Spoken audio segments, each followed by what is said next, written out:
ہمارے ذہنوں میں جو معیارات بیٹھے ہوئے ہیں وہ کیا ہے؟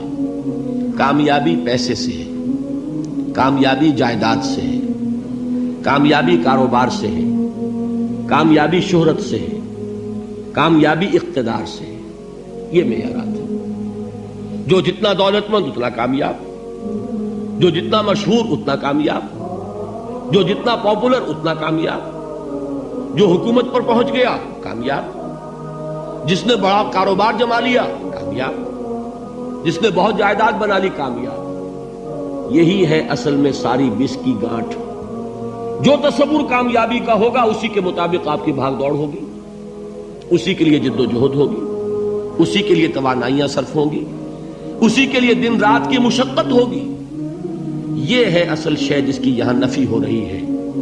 کامیابی دولت سے نہیں، کامیابی شہرت سے نہیں، کامیابی اقتدار اور طاقت اور حکومت سے نہیں، بلکہ کامیابی ہے ایمان سے، عمل صالح سے، تواصی بالحق سے، تواصی بالصبر سے. آپ غور کیجئے اس نقطہ نظر کا، اس ایٹیچیوڈ کا، یہ جو مینٹل ایٹیچیوڈ ہے اس کا بدل جانا ہی انسانی شخصیت کے اندر انقلاب برپا کرے گا. اب آپ کا نتیجہ کیا نکلا؟ اگر تو دولت سے کامیابی ہوتی تو قارون بہت کامیاب تھا، اگر حکومت سے کامیابی ہوتی تو فرعون اور نمرود بہت کامیاب تھے. کامیابی ان سے نہیں ہے. کامیابی انسان دولت میں قارون کی دولت تک پہنچ جائے اور دنیا میں دبدبہ اور اقتدار اور سلطنت اور حکومت کے اعتبار سے وہ نمرود اور فرعون کا مقام حاصل کر لے، وہ ناکام ہے، خائب ہے، خاسر ہے، برباد ہے. اور ابو ذر غفاری کامیاب ہے، چاہے ان کے پاس کچھ نہیں تھا، جھونپڑی تک نہیں تھی، کوئی گھر نہیں تھا. حضور نے فرمایا ہے اللہ کے کچھ بندے ایسے ہوتے ہیں جو کسی محفل میں جانا چاہیں تو انہیں اجازت نہ ملے، جو کہیں اگر رشتہ کرنا چاہے کوئی ان سے رشتہ کرنے کو تیار نہ، کہیں کوئی سفارش کرنا چاہے تو ان کی کوئی بات ہی نہ سنے. لیکن اللہ کے ہاں ان کا وہ مقام ہے کہ اگر بھولے سے بھی کسی بات پر قسم کھا بیٹھتے ہیں تو اللہ ان کے قسم کی لاج رکھتا ہے. یہ ہے فرق. یہ جان لیجیے اچھی طرح. اس بات کا مان لینا آسان، اس پر سبحان اللہ کہنا آسان، لیکن اس کے مطابق آپ کے اپنے ذہن کا بدل جانا بہت مشکل. اس لیے کہ ہم متاثر ہوتے ہیں اپنے ماحول سے. وہ بڑا محل ہے، دیکھ کر ایک دفعہ جھجری آتی ہے، وہ بڑی سی 20 فٹ لمبی کار سناٹے کے ساتھ آپ کے پاس سے گزر گئی. ایک دفعہ اعصاب کے اندر ارتعاش ہوتا ہے، محسوس ہوتا ہے بڑے یہ نصیبے والے لوگ ہیں، بڑے خوش نصیب، بڑے کامیاب. حالانکہ کچھ معلوم نہیں کہ یہی سب سے بڑی بد نصیبی ہو سکتا ہے کہ یہی سب سے بڑی ناکامی ہو. اگر ذہنوں میں یہ بات بیٹھ جائے کامیابی کس شے سے. یہی وجہ دیکھیے قرآن مجید میں بارہا آپ دیکھیں اولئک هم المفلحون، یہ ہے لوگ کامیاب ہونے والے. آج یہ آپ نے نماز میں وہ آیات سنی، یا ایھا الذین آمنوا ارکعوا واسجدوا واعبدوا ربکم وافعلوا الخیر لعلکم تفلحون.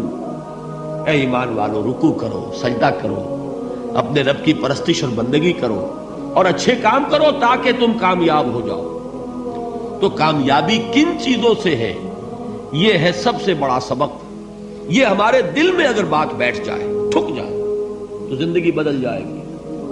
صبح و شام بدل جائیں گے، نقشے بدل جائیں گے، بھاگ دوڑ کا رنگ بدل جائے گا، ویلیو سٹرکچر بدل جائے گا. آج وہ ایک چیز نہایت اہم نظر آ رہی ہے، کل نہایت غیر اہم نظر آئے گی. جیسے کہ حضور کی حدیث ہے مالی ولد دنیا، مجھے تمہاری اس دنیا سے کیا سروکار ہے. انما مثلی کراکب استظل تحت شجرۃ ثم راح فترکها، میری مثال تو اس سوار کی سی ہے جو تھوڑی دیر کے لیے ایک درخت کے سائے میں ٹھہرتا ہے سستانے کے لیے، پھر وہ اپنا راستہ لیتا ہے. اسے اس درخت سے مستقل تعلق اس کا نہیں ہے، وہ اس کا گھر نہیں، وہ اس کی منزل نہیں. اسی طرح یہ دنیا میرا گھر نہیں ہے.